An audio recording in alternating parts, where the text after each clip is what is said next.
The scent of lemon polish and expensive leather filled the air, a familiar perfume of wealth she had grown accustomed to. From the 45th floor penthouse of Vinhome's metropolis, the city of Hanoi glittered below like a carpet of scattered diamonds. Amelia, 7 months pregnant, and feeling the gentle weight of her future in her belly, smiled. Her husband, Julian, was a king, and this was their castle. But tonight, with their regular cleaner sick, she decided to do something small, something normal, for the man who gave her everything. She would clean his home office herself, a tiny act of love. She pushed open the heavy mahogany door, armed with a dustcloth and a bottle of spray, completely unaware that she wasn't walking into an office, but into the graveyard of her own heart. The voices she would overhear from his forgotten, still-active speakerphone would not just be a crack in her perfect world. They would be a sledgehammer, shattering it into a million irreparable pieces. Life, for Amelia, had become a waking dream. 2 years ago, she was a freelance graphic designer, sharing a cramped apartment with 2 roommates, her days fueled by instant noodles and lukewarm coffee. Her talent was immense, but her bank account was perpetually anemic. Then Julian happened. He'd walked into the small gallery where her digital art was being featured, his presence sucking the air out of the room. He wasn't just handsome. He was sculpted with a jawline that seemed carved from granite, and eyes the color of aged whiskey that saw right through her defenses. He was Julian Croft, the CEO of Viridian Dynamics, a tech behemoth that was single-handedly reshaping the future of renewable energy in Southeast Asia. He moved with the quiet confidence of a man who had never been told no. He bought her featured piece on the spot, not through an assistant, but by speaking to her directly. He hadn't just been interested in the art, he was interested in the artist. Their courtship was a whirlwind, a blur of Michelin-starred restaurants, private jet trips to Phuket, and front-row seats at Paris Fashion Week. He listened to her dreams, admired her mind, and made her feel like the most cherished woman on the planet. He'd scoffed when she tried to pay for a coffee. "Amelia," he'd said, his voice a low, comforting rumble, "let me take care of you. All I want is for you to be happy. Focus on your art, on us." And so she had. She'd given up her freelance grind, not because he demanded it, but because his world was so intoxicatingly full that there was scarcely room for anything else. He'd commissioned a state-of-the-art studio for her in their sprawling penthouse apartment overlooking West Lake. It had every tablet, every monitor, every piece of software she could ever desire. Yet she rarely used it. Her greatest creation, she felt, was the life they were building together. Now that life was about to include a child, a son. Julian had been ecstatic when she told him. He'd held her, his strong arms a fortress around her, and rested his forehead against hers. An heir, he'd whispered a word that sounded slightly feudal and dramatic, but she'd chalked it up to his overwhelming joy. A son to carry on the Croft name. His protectiveness had tripled since the pregnancy began. He'd hired staff for everything: a chef who specialized in prenatal nutrition, a driver for even the shortest trips, and a team of cleaners who kept the penthouse in a state of museum-like perfection. Amelia at times felt less like a wife and more like a precious, fragile doll being kept pristine in a glass box. She missed the simple things, the satisfaction of cooking a meal, even if it was just spaghetti bolognese, the feeling of her own hands making her own space clean. It was a connection to the woman she used to be, the woman she sometimes felt was fading away, which is why tonight she found herself standing before his home office. Maria, the head of their cleaning staff, had called in with a fever. Julian was at a late-night fundraising gala, an event his doctor had advised Amelia to skip in her third trimester. The apartment was quiet, save for the hum of the air purifier and the distant murmur of city traffic. Restless and filled with a surge of nesting energy, Amelia had an idea. She would clean his office. It would be a surprise for him when he got home, a little touch of her in the most sacred of his spaces. She gathered the supplies from the utility closet, eco-friendly sprays, and soft microfiber cloths. The office door was as always imposing. It was crafted from a single slab of dark mahogany, soundproof and severe. Julian's office was the one place in the penthouse that was entirely his. It was his command center, the brain of his empire. She'd only been inside a handful of times, always at his invitation. Taking a deep breath, she pushed it open. The room was breathtaking. One entire wall was a floor-to-ceiling window offering a panoramic view of Hanoi's dazzling nocturnal skyline. The desk was a vast minimalist expanse of polished chrome and dark wood dominated by 3 glowing monitors currently displaying scrolling stock tickers. A faint scent of his cologne, oud, and bergamot lingered in the air. It was the scent of power, the scent of her husband. She smiled, feeling a rush of affection.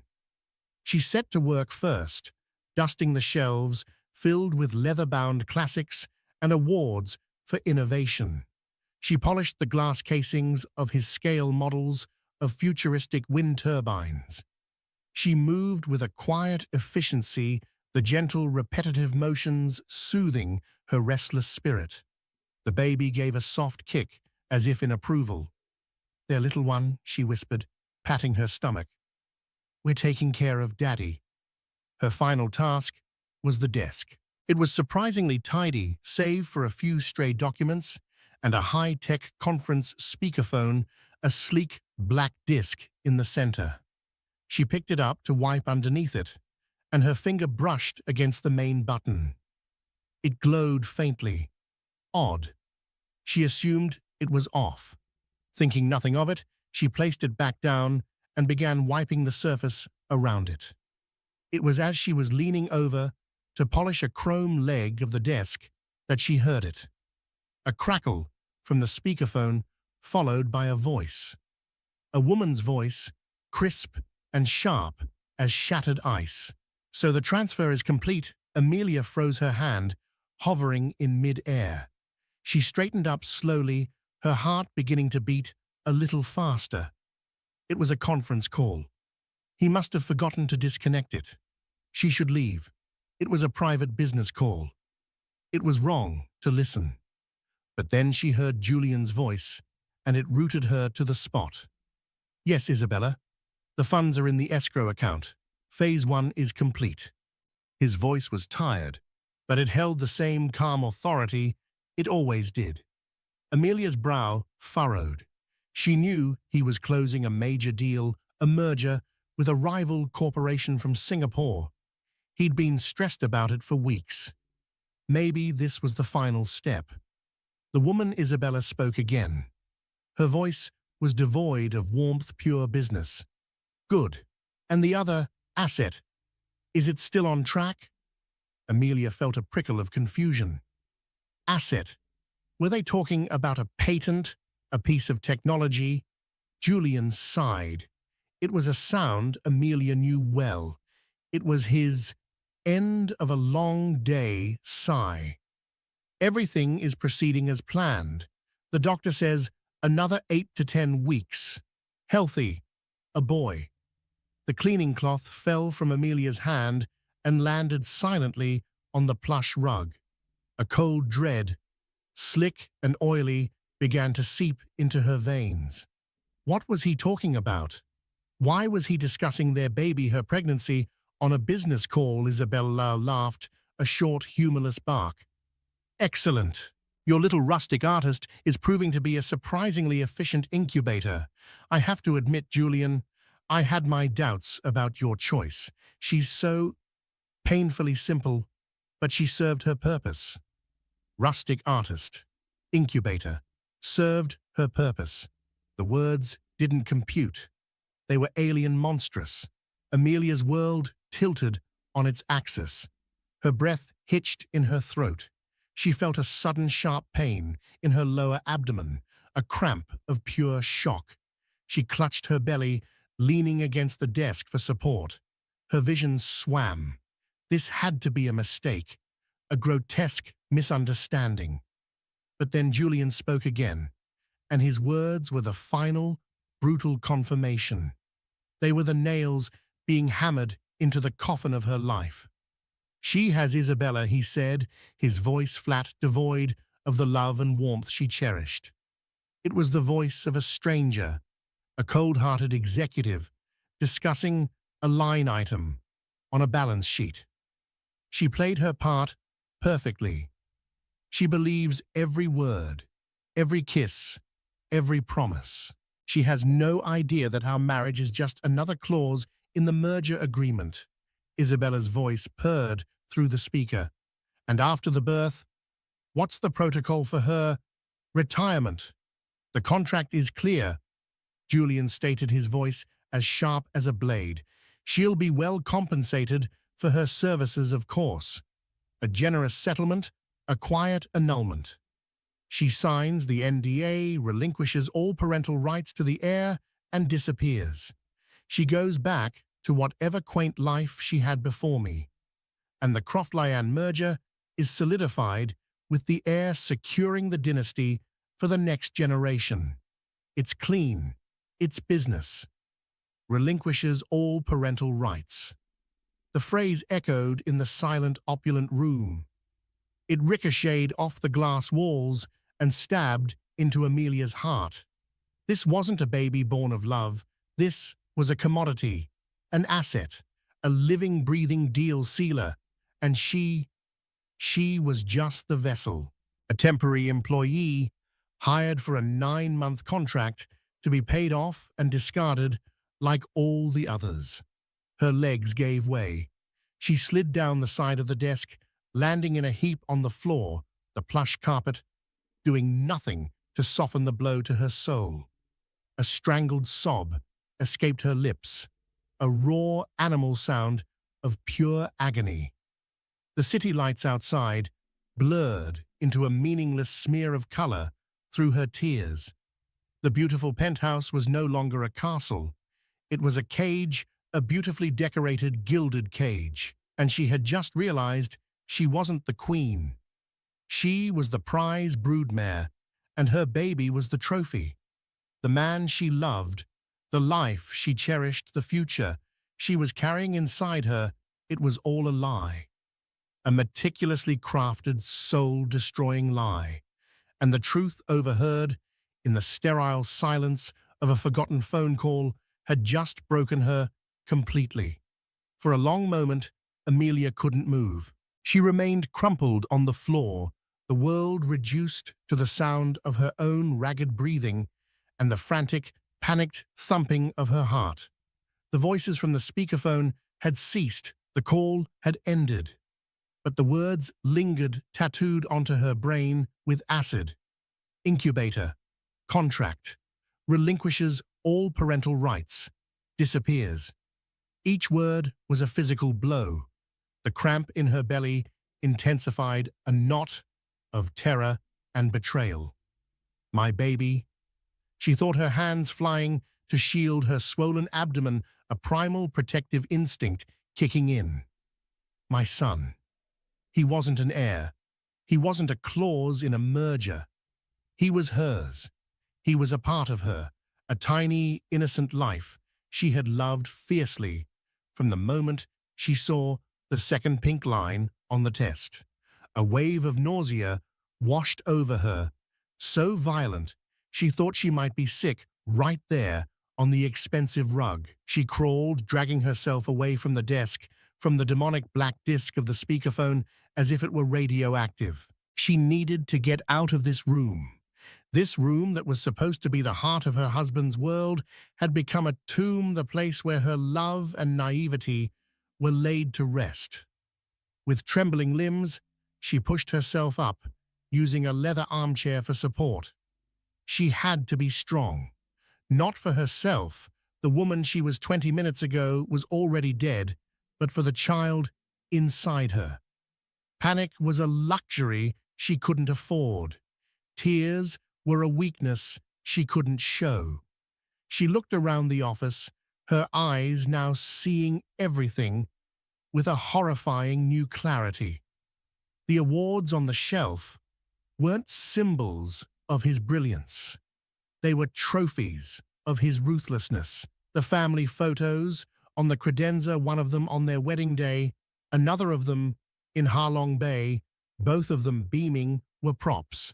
Stage dressing for the grand play he was directing with her as the unwitting lead actress. Her mind raced, piecing together fragments that had never made sense before. The strange formality of the prenuptial agreement, which his lawyers had insisted, was standard for a man of his stature. The way he always referred to the baby as the heir, or the Croft legacy. His relief, which seemed almost financial when the doctor confirmed it was a boy. His insistence on her giving up her career, isolating her from her old life, her old friends. It wasn't protection. It was control. It was ensuring the asset was kept in a secure, controlled environment. A cold, hard fury began to replace the hot agony in her chest. It started as a spark in the pit of her stomach and grew into a glacial resolve. They thought she was painfully simple. They thought she was a rustic artist who could be paid off and sent away. They had underestimated her, and that was going to be their first and most critical mistake. She had to get out of the office before he came home. She forced herself to walk back to the desk. Her hands shook as she picked up the fallen dustcloth. She methodically, robotically finished wiping the desk. She put the cleaning supplies back in their place. She had to erase any sign that she had been there, that she had heard anything. Her survival and her son's depended on her ability to play her part just a little while longer. She closed the office door behind her, the soft click of the latch sounding like a prison gate locking into place. She walked through the opulent living room, every beautiful object now seeming grotesque. The crystal vase, the silk cushions, the abstract painting they'd bought together, it all felt like blood money. She went to their bedroom and looked at herself in the ornate, full-length mirror. A pregnant woman stared back, her face pale, and her eyes wide with a terror she had never known. But behind the terror, there was something else. A flicker of steel, a mother's will to fight. She had to compose herself. Julian would be home soon. He would expect to find his adoring, docile wife waiting for him, and that is exactly what he would find. She splashed cold water on her face, took a series of deep, calming breaths, and put on the mask of perfection. When she heard his key in the door an hour later, she was curled on the sofa, a book open in her lap, a soft smile on her face, the perfect picture of domestic bliss. "I'm home," he called out, his voice echoing in the grand space. "In here," she answered, her own voice sounding surprisingly normal even to her. He walked in, loosening his tie. He looked tired but triumphant. The gala must have been a success. The merger was complete. He smiled when he saw her. It was the same smile that had once made her heart flutter. Now, it made her stomach churn. "Hey, you," he said, walking over and kissing her forehead. His lips felt like ice against her skin. "I thought you'd be asleep." "I wanted to wait up for you," she said, closing her book. "How was it? Long?" He sighed, sinking into the armchair opposite her.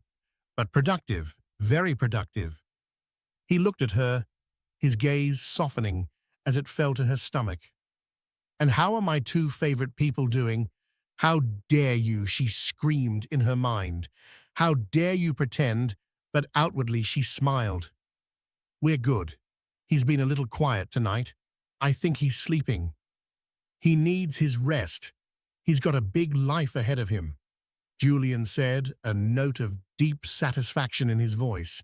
It took every ounce of Amelia's self-control not to flinch. Every loving word was now a calculated line of dialogue.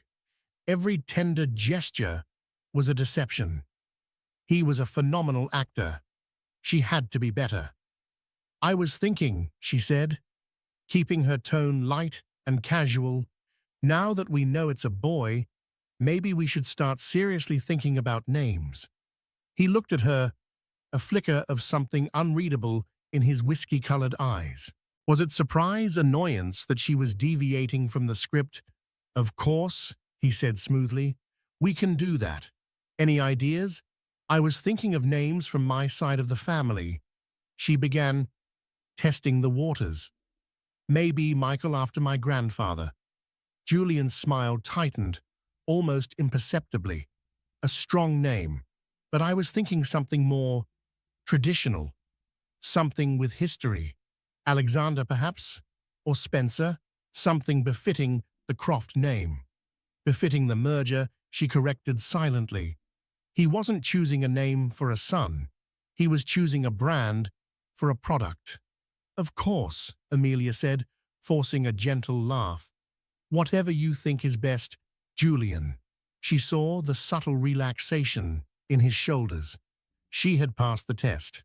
She was still the agreeable, simple girl he thought he'd married. He stood up and stretched. I'm going to take a quick shower. He paused and looked down at her, a look of what she now knew was feigned affection on his face. I love you, Amelia, you. I love you too. She whispered the lie, tasting like ash in her mouth. The moment he disappeared into the master bathroom, her mask crumbled. The smile vanished, replaced by a grimace of pure loathing. She listened to the sound of the shower running, her mind a whirlwind of frantic calculations. She had been a fool, blinded by luxury and a fairy tale. But the fairy tale was over. Now it was a war. And her enemy was the man sleeping in her bed, the man who held all the power, all the money, and believed he held all the cards. He believed she was weak, simple, and disposable. He was about to find out how wrong he was. She wasn't just fighting for her heart anymore. She was a mother now, and she was fighting for her son's life and freedom. She looked over at the dark, silent door to his office. The game board was in there. The contract. The proof. Somehow, she had to get it. She had to find the weapon that would free them both. And she would do it while smiling, while playing the part of the perfect pregnant wife. Her performance had just begun. The days that followed were a special kind of hell. Amelia existed in a state of hyper-vigilance, a double agent in her own home. She smiled when Julian kissed her, laughed at his jokes, and discussed nursery colors, all while a storm of cold fury raged within her. Every moment was a performance, every touch a violation. She studied him, not as a wife studies a husband, but as a strategist studies an opponent. She catalogued his routines. The time he left for work, 8:15 a.m., sharp. The time he returned, rarely before 7 p.m. The way he always placed his briefcase on the hall console table. The specific, intricate password he typed into his laptop, his fingers moving in a blur of muscle memory. Her old life, the one she'd been so willing to leave behind, now became her secret weapon. Before Julian, she'd been resourceful. She'd known how to stretch a dollar, how to fix a leaky faucet, how to be observant because her survival depended on it. The soft, pampered life he had built for her had been designed to dull those instincts, but they were still there dormant, waiting to be reawakened. The biggest challenge was the office. It was his fortress. He often worked from home in the evenings, the heavy mahogany door shut, locking her out of his world in more ways than one. She needed to get back in there alone for long enough to search for the contract she now thought of as her son's Declaration of Independence. Her first attempt was clumsy. One evening, as he was heading into the office, she feigned a sudden craving. "Julian, darling," she'd said, her voice dripping with manufactured sweetness. "Could you possibly pop out and get me some of that gelato from Pistachio? The baby's just screaming for it." He'd stopped his hand on the office doorknob and given her a look. It wasn't annoyance, it was assessment. A cool, calculating glance she'd never noticed before. "Now, Amelia, it's past 9. Can't we have Chef whip something up?"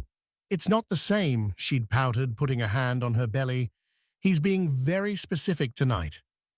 He'd hesitated for a fraction of a second too long. "All right," he'd said, his smile not quite reaching his eyes. "For my boy, anything." He'd taken his keys, but as he walked out, she saw him subtly palm his personal phone from the counter, the one he never usually took on such short errands. He was likely checking the penthouse's internal security cameras from an app. He was monitoring her. The realization sent a chill down her spine.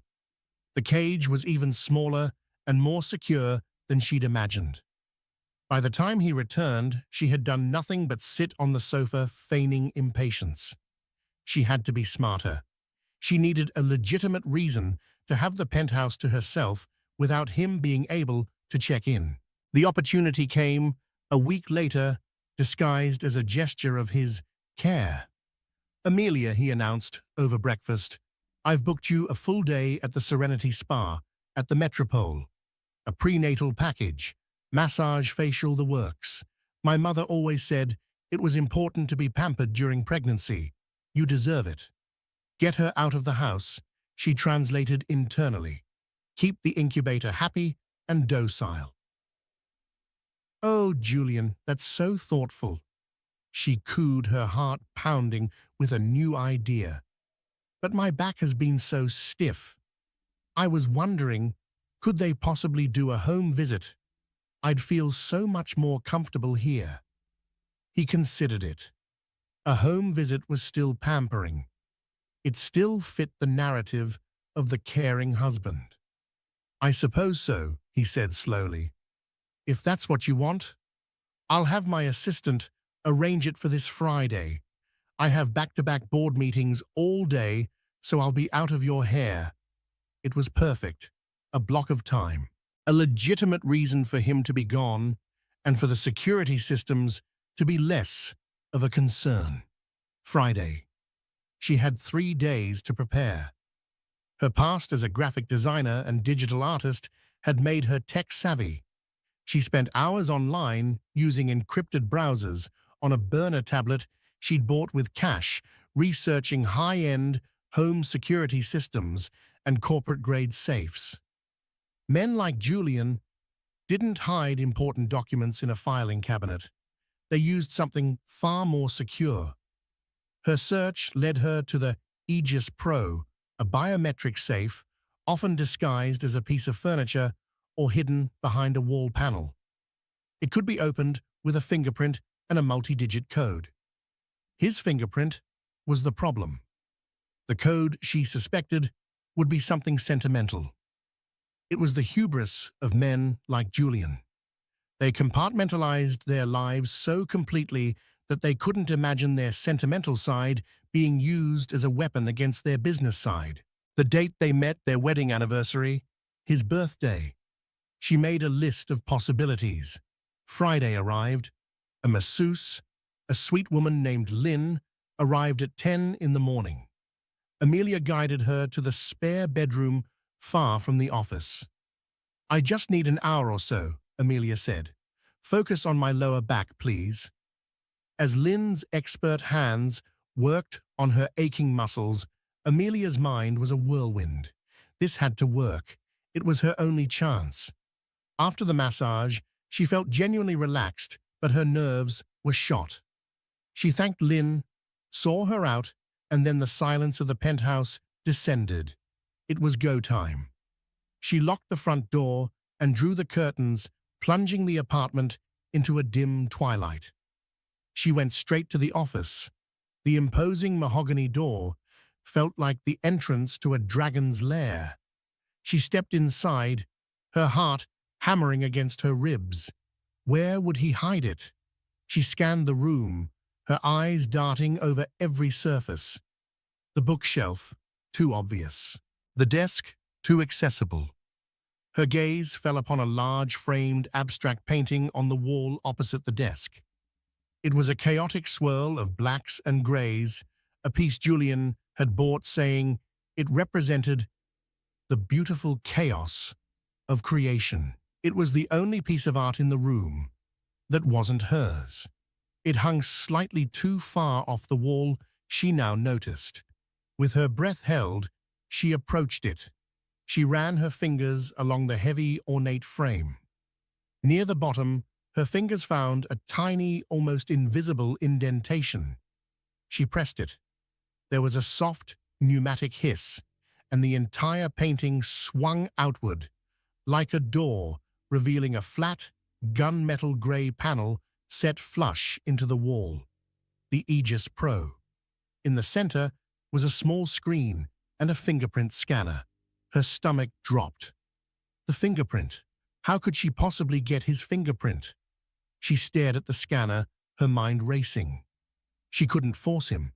She couldn't trick him into placing his thumb here.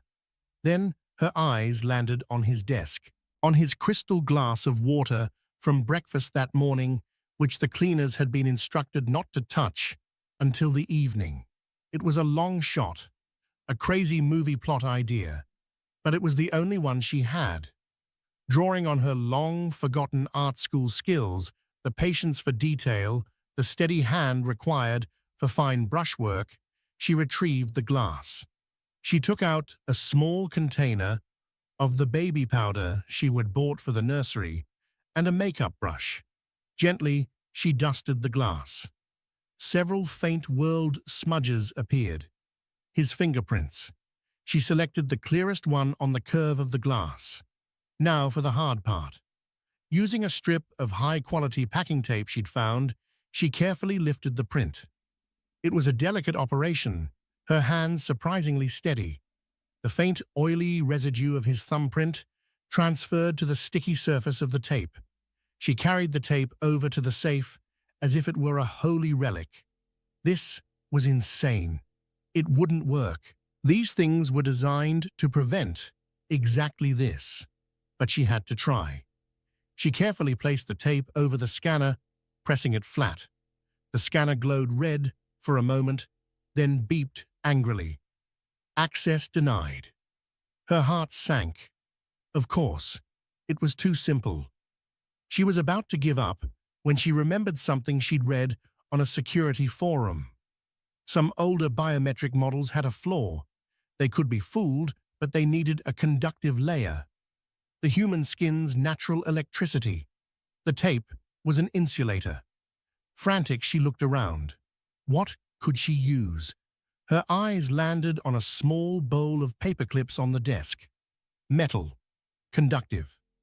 With renewed hope, she tried again. She lifted another print from the glass. This time, before placing it on the scanner, she gently breathed on the tape, the moisture from her breath adding a microscopic layer of condensation. Then, holding the tape in place, she used the tip of a metal paperclip to complete the circuit, touching the edge of the tape and the metal casing of the scanner simultaneously. The scanner glowed blue. A soft click echoed in the silent room. The screen lit up, passcode required. Amelia gasped, a wave of dizziness washing over her. She had done it. The first lock was breached. Now, for the code. She looked at the keypad. Her list of dates ran through her mind. She started with their wedding anniversary. Invalid code. his birthday, invalid code, his company's incorporation date, invalid code. Her palms were sweating. What else could it be? What date was significant to him? She thought back to their whirlwind romance, trying to see it through his eyes, the eyes of a businessman executing a contract. What was the start date of the project the day they met? The day he walked into that small gallery and discovered her.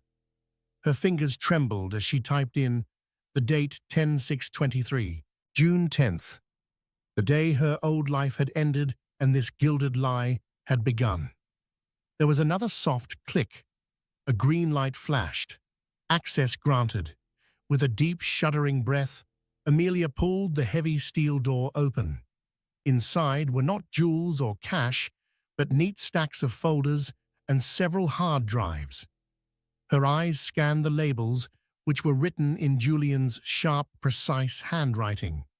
Viridian Merger, Offshore Accounts, Project Air, Project Air. Her blood ran cold. With a hand that felt like it belonged to someone else, she pulled out the folder. It was thick. She opened it. The first page was a cover sheet. Project Air, Marriage and Succession, Agreement Parties Julian Croft and Isabella Leanne. And there it was, in cold clinical legalese, a contract not between husband and wife, but between two corporate entities. It detailed the terms of their marriage, a union designed to satisfy a traditionalist clause in the Leanne family's company charter, which required a stable, family-oriented partner for the new joint CEO position. It stipulated that an heir, preferably male, must be produced within 3 years to secure the dynasty. And then the final soul-crushing section. Clause 11B, Dissolution and Compensation. It laid out the exact terms of her retirement. A one-time payment of $5 million transferred upon the signing of a non-disclosure agreement and the full relinquishment of all parental rights. There was even a copy of the relinquishment form waiting for her signature. Her name, Amelia Reyes, was typed neatly on the dotted line. But as she stared at the horrifying document, something else caught her eye. Tucked into a pocket at the back of the folder was another document with a different heading. Viridian Dynamics Project Chimera, Source Code Acquisition. It seemed unrelated, but her instincts screamed at her to look. She pulled it out. It was a technical brief filled with code and diagrams that were mostly gibberish to her. But she understood the summary on the front page. It detailed how Viridian's groundbreaking solar panel technology, the very foundation of Julian's empire, was not developed in-house. It was based on an algorithm allegedly stolen from a defunct university research project, a project led by a professor who had later died under mysterious circumstances.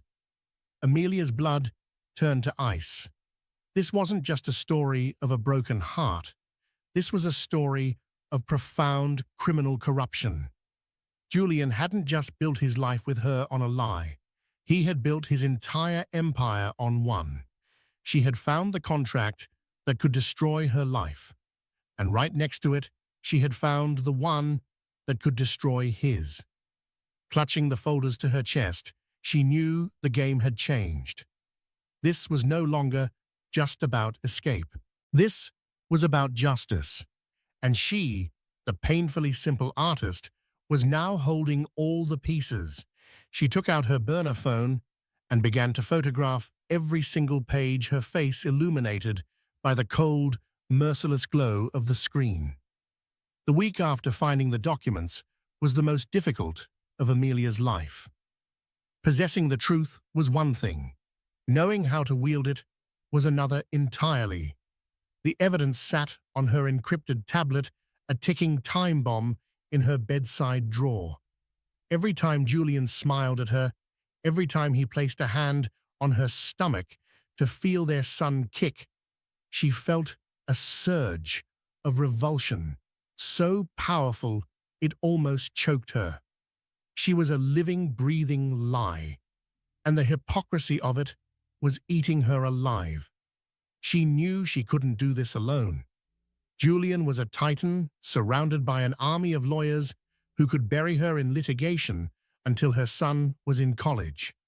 She needed an ally, someone who was not just loyal, but brilliant.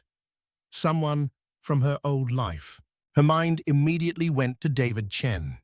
They had been friends in college, not close, but part of the same scrappy, ambitious circle.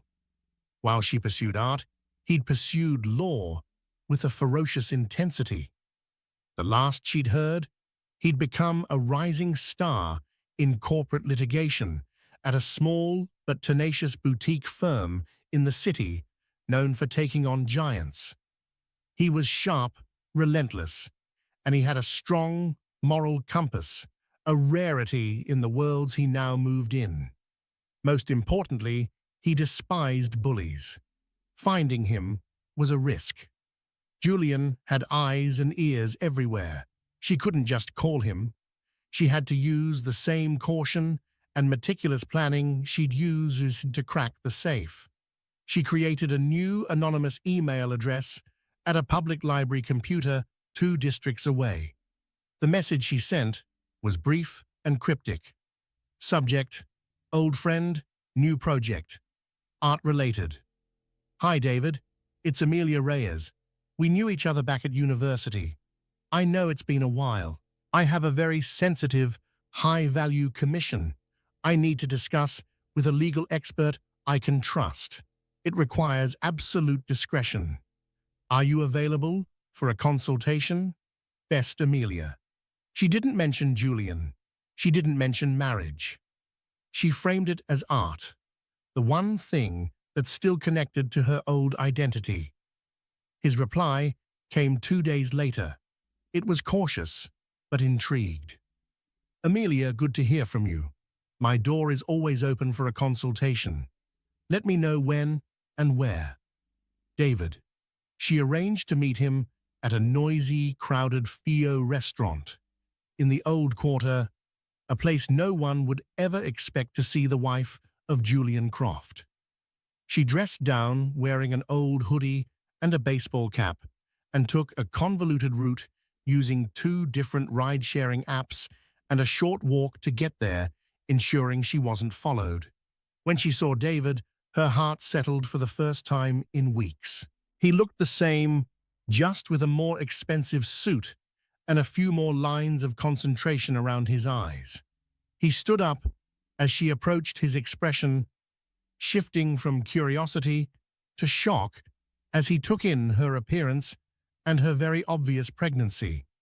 Amelia, my God, he said, pulling out a chair for her. Congratulations are in order, I think.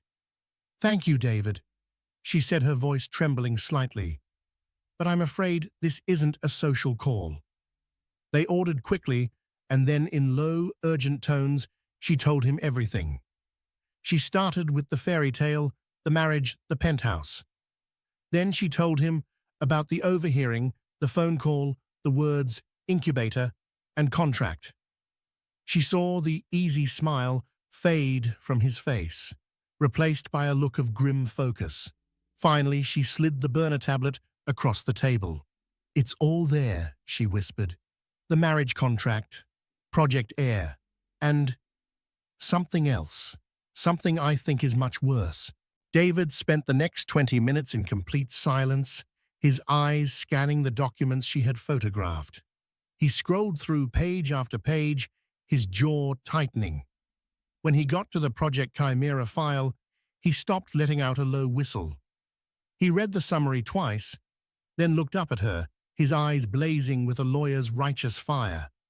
Amelia, he said, his voice barely above a whisper. Do you have any idea what this is? This isn't just grounds for a divorce. This is a corporate nuke. The marriage contract is monstrous. It's morally bankrupt, but it was drafted by clever lawyers. Fighting it would be messy, public, and traumatic. But this... He tapped the screen, showing the stolen algorithm report. This is racketeering. It's fraud on an epic scale. Viridian Dynamics isn't just a tech giant, it's a house of cards built on a stolen foundation. A sliver of hope, the first she'd felt in an eternity, pierced through her despair. "So what do I do?" "You, Amelia, are going to do nothing," David said, his voice firm. "You are going to go home and continue to be the perfect, unsuspecting wife. You are going to talk about baby names and complain about your swollen ankles. You are going to be so painfully simple that they won't see you coming until it's too late." "And you?" she asked. "I," he said, with a thin, predatory smile, "am going to architect their downfall. We're not going to sue for divorce. We're not going to leak this to the press. That's a shotgun blast. We need a sniper rifle. We are going to build a case so airtight and so devastating that Julian Croft won't have a choice but to give you everything you want, just to stop it from seeing the light of day." Over the next 2 weeks, David worked tirelessly in the shadows. He used Amelia's information as a starting point, hiring a private investigator, a former intelligence officer, to dig deeper into Project Chimera. They tracked down 2 former research assistants from the defunct university project. At first, they were terrified to talk, but David's firm offered them pro bono protection and the promise of anonymity. Their stories painted a sickening picture. The lead professor, Dr. Aris Thorne, had been on the verge of a breakthrough that would have revolutionized solar energy, making it incredibly cheap and efficient. He had refused to sell his research to corporations believing it belonged to the world. A few months later, Viridian Dynamics, then a small, struggling startup run by Julian Croft, suddenly announced they had developed a nearly identical technology. Dr. Thorne had threatened to sue to expose them. A week after that, he was killed in a random hit-and-run. The case was never solved. David now had sworn affidavits from the research assistants. He had the Project Chimera document. He had the marriage contract. He had everything he needed. "It's time," he told Amelia during another secret meeting, this time in a quiet corner of the National Library. "We're not going to serve him papers. We're not going to have a dramatic confrontation. We're going to arrange a meeting. You, me, him, and his partner in crime, Isabella Leanne." Amelia's blood ran cold at the mention of her name. "Absolutely," David said. "She's a signatory on the marriage contract. She's the co-CEO of the new entity. She's just as culpable, and her presence will double our leverage. We'll present this as a final discussion about the dissolution agreement. They will walk in, expecting to dictate terms to a broken, weeping woman. They are going to be very, very surprised." David's assistant sent the meeting request to Julian's and Isabella's offices. The subject was simple: A. Reyes. Terms of agreement. They accepted immediately, proposing the meeting take place in the Viridian Dynamics boardroom, the Lion's Den. "Perfect," David had said, with a grim smile. "Let them feel powerful. Let them feel in control right up to the very end." The day of the meeting, Amelia felt strangely calm. She chose her outfit with care. Not a power suit, but a simple, elegant maternity dress in a soft, cream color. She looked like what they expected her to be: a mother. Soft, gentle, and harmless. As she rode the elevator up to the top floor of the Viridian Tower with David, she placed a hand on her belly. The baby kicked strong and steady. It was as if he knew, as if he was telling her, "We can do this." When they walked into the boardroom, Julian and Isabella were already there, seated at one end of a long, polished obsidian table. The view of the city was even more spectacular than from the penthouse. Isabella was exactly as Amelia had imagined: sharp, impossibly chic. In a tailored suit, her dark hair pulled back in a severe chignon. She looked at Amelia with an expression of mild distaste and boredom, as if Amelia were a mess she was about to have cleaned up. Julian, on the other hand, adopted a look of pained sorrow, the concerned husband. "Amelia," he started, his voice dripping with false empathy. "I'm so sorry it has to be this way." Amelia didn't answer. She simply took her seat opposite them, David, placing a slim leather portfolio on the table in front of him. "Let's dispense with the theatrics, Julian," David said, his voice calm and clear. "We're here to discuss the terms of Amelia's exit.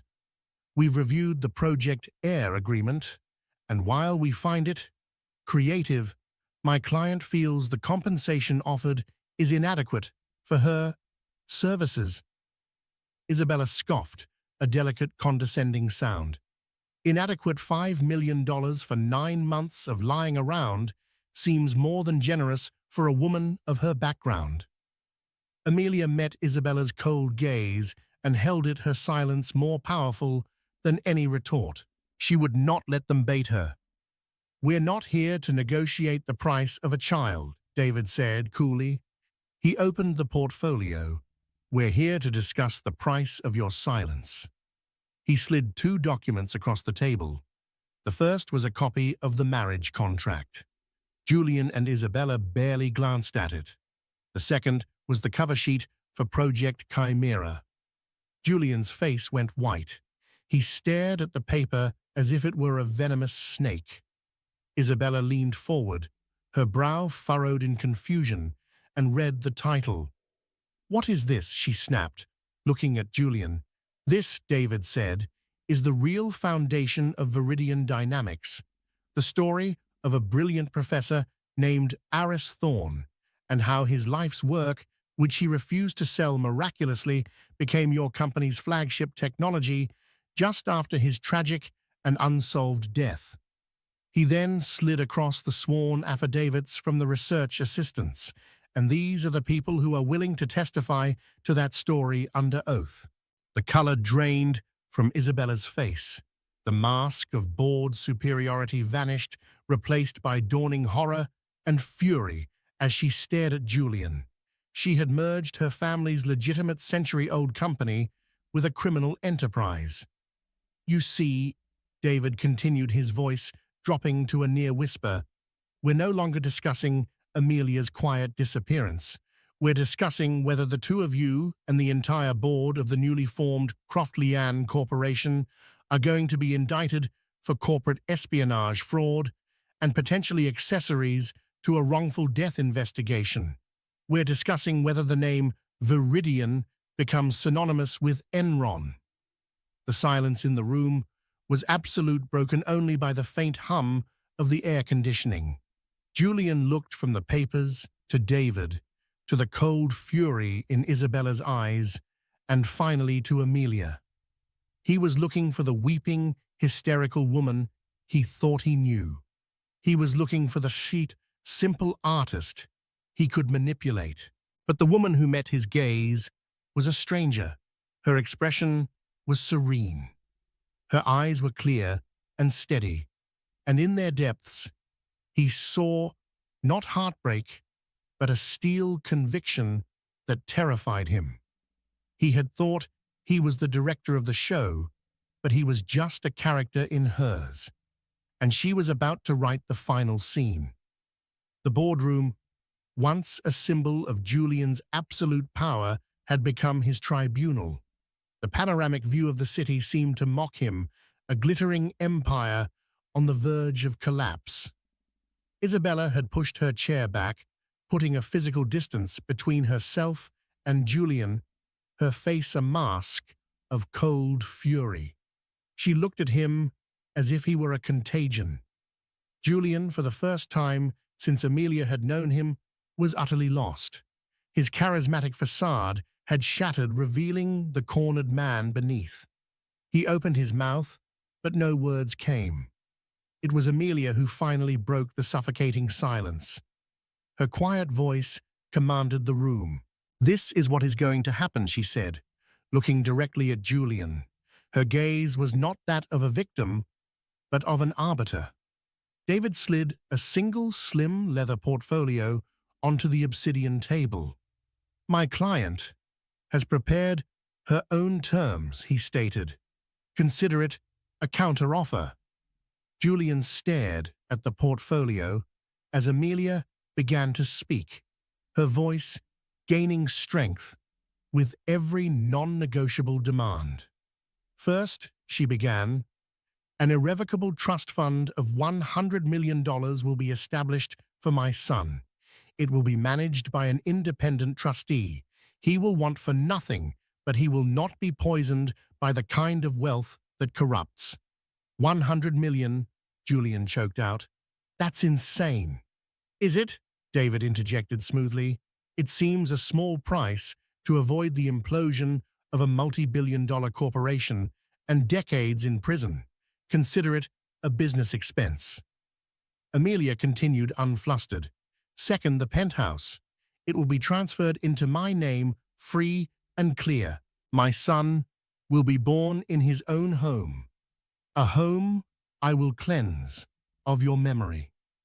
"Third," she said, her voice hardening, "you will relinquish all parental rights. You will have no contact with my son ever. You will not be on his birth certificate. To him, you will not exist. Your dynasty is built on lies. My son will have no part of it. He will be a Reyes, not a Croft." The words struck Julian like a physical blow. This was the one thing he hadn't anticipated, the complete erasure of his legacy. "Amelia, no.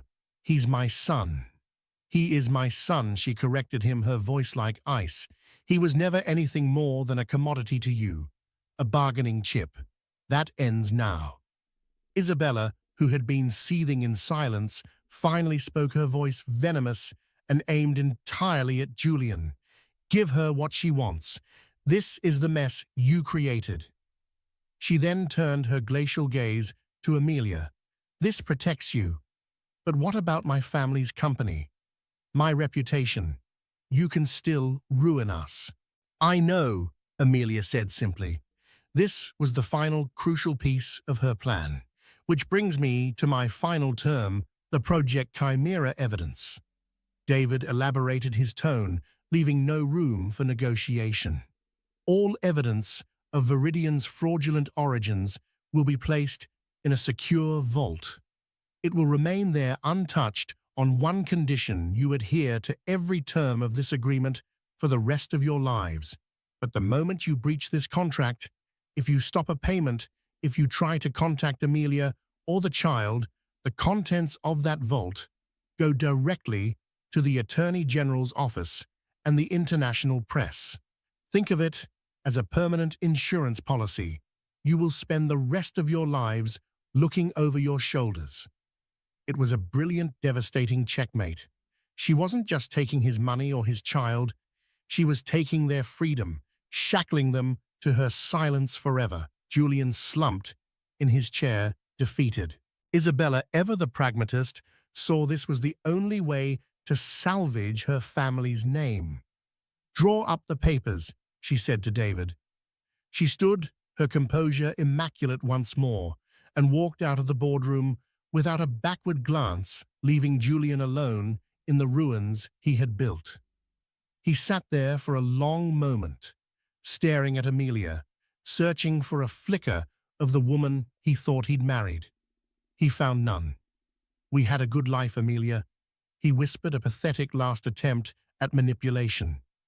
Amelia stood, her hand resting protectively on her stomach. She looked at him, not with hatred, but with a distant pity. "No, Julian, you had a good life. I had a job, and my contract is now terminated." With that, she turned and walked away, David following. Walking out of the Viridian Tower and into the bright sun felt like taking her first breath after drowning. She had walked in as a victim and walked out as a victor. She hadn't just escaped the gilded cage, she had dismantled it and used the bars to forge her own unbreakable freedom. Amelia's story didn't end with a dramatic courtroom showdown or a public shaming. It ended quietly with the stroke of a pen on a series of documents that shifted power as definitively as any earthquake. She never saw Julian or Isabella again. True to his word, David ensured every term was met, every dollar transferred, every legal tie severed. The penthouse was scrubbed clean, not just of dust, but of the lingering presence of a life that was a lie. A few months later, she gave birth to a healthy, beautiful boy she named Michael, after the grandfather who had taught her what true unconditional love looked like. This wasn't a story about a woman who was broken by betrayal. It was about a woman who, in her most broken moment, discovered an unbreakable strength she never knew she possessed. It's a testament to the fact that the quietest people can have the strongest wills, and that the fierce, primal power of a mother's love for her child can move mountains and bring down empires. What did you think of Amelia's ultimate choice? Was justice served? We tell these stories to remind ourselves of the resilience of the human spirit. If Amelia's journey from a gilded cage to a life of true freedom moved you, please show your support by hitting that like button. Share this story with someone who needs to be reminded of their own inner power. And of course, subscribe to our channel for more dramatic stories that will capture your heart and keep you on the edge of your seat. Thank you for listening.